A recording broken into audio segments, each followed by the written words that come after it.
एक लड़की थी, उसका नाम था प्रिया। वह अपने माता पिता के साथ पहाड़ों में रहती थी।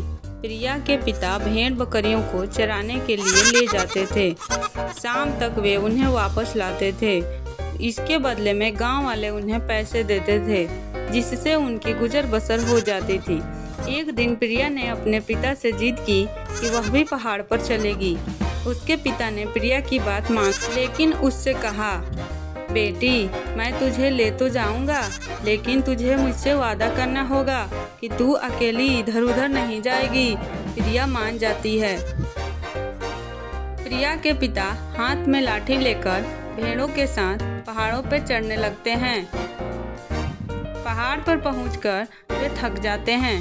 पहाड़ों के पीछे एक बड़ा सा हरी घास का मैदान था। सारी भेड़ें वहीं घास खा रही थी। प्रिया को उसके पिता ने कहा, बेटी, यही मैदान में तुम भी खेल लो, कहीं दूर मत जाना, मैं कुछ देर आराम कर लूं। प्रिया ने देखा वहाँ बहुत से फूलों के पौधे थे, जिनमें सुंदर सुंदर फूल लगे थे।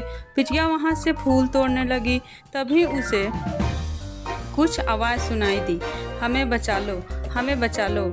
यह आवाज़ सुनकर प्रिया डर गई।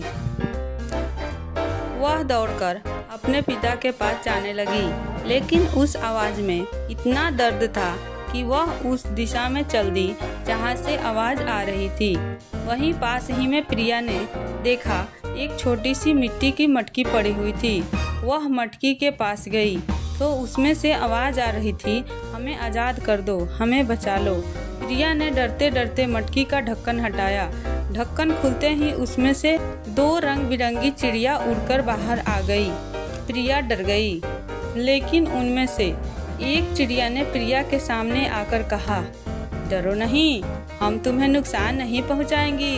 चिड़िया को इंसान की आवाज़ में बोलते देखकर प्रिया ने डरते हुए कहा, तुम सब हमारी आवाज़ में कैसे बात कर रही हो? एक नीली चिड़िया ने कहा, हम दूर देश की राजकुमारियाँ थी। एक जादूगर ने हमें यहाँ कैद कर रखा था। हमारे पिता से उसने हमें छोड़ने के बदले राज्य मांग लिया। राज्य लेने के बाद भी उसने हमें नहीं छोड़ा। प्रिया ने पूछा, लेकिन अब क्या होगा? तुम वापस अपने असली रूप में कैसे आओगी?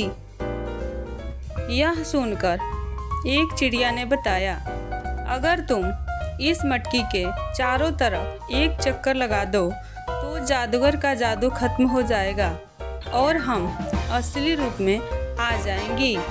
प्रिया बोली, बस इतनी सी बात? यह कहकर प्रिया उस मटकी का गोल गोल एक चक्कर लगा दी। प्रिया के घूमते ही दोनों राजकुमारियां अपने असली रूप में आ जाती है। एक राजकुमारी अपनी सुंदर सी मुकुट प्रिया को देती है। एक राजकुमारी प्रिया को कपड़े देती है। उसके बाद में दोनों राजकुमारियां वहां से चली जाती हैं। प्रिया अपनी सुध बुध खोकर सब देखती रहती है। कुछ देर में उसके पिता प्रिया के पास आते हैं। वे देखते हैं कि प्रिया बहुत सुंदर कपड़े पहने और सोने का मुकुट लगाए बैठी है, तो वो उससे पूछते हैं, ये सब कहाँ से आया? तब प्रिया उन्हें सारी बात बता देती है। यह सुनकर प्रिया के पिता बहुत खुश हो जाते हैं कि उनकी बेटी ने बहुत नेक काम किया है। शाम को दोनों घर आ जाते हैं। इस घटना के कुछ दिन बाद राजा के सिपाही उनके घर आते हैं। प्रिया के माता पिता और प्रिया को साथ ले जाते हैं। राजा के दरबार में उनका बहुत मान सम्मान होता है। राजा उन्हें अपने राजमहल में रख लेते हैं। प्रिया अब पूरा दिन उन राजकुमारियों के साथ खेलती रहती है। लेकिन कुछ दिन बाद प्रिया बहुत उदास रहने लगी। उसका कहीं भी मन नहीं लगता था। एक दिन राजा ने प्रिया के पिता को बुलाकर इसका राज पूछा, तो उन्होंने कहा, राजा जी, आपका महल बहुत सुंदर है, लेकिन हम लोग पहाड़ पे रहने वाले हैं। हमें यहाँ घुटन महसूस हो रही है। वहाँ टूटे घर में भी बहुत शांति थी। प्रिया भी पहाड़ों को याद करके बहुत उदास हो गई है। राजा उनकी बात समझ जाता है। वह अपने आदमियों को भेजकर प्रिया और उसके माता पिता के लिए मकान बनवा देता है। उसके बाद राजा बहुत सारे उपहारों के साथ उन तीनों को विदा करता है। प्रिया अपने घर पहुंचकर बहुत खुश हो जाती है।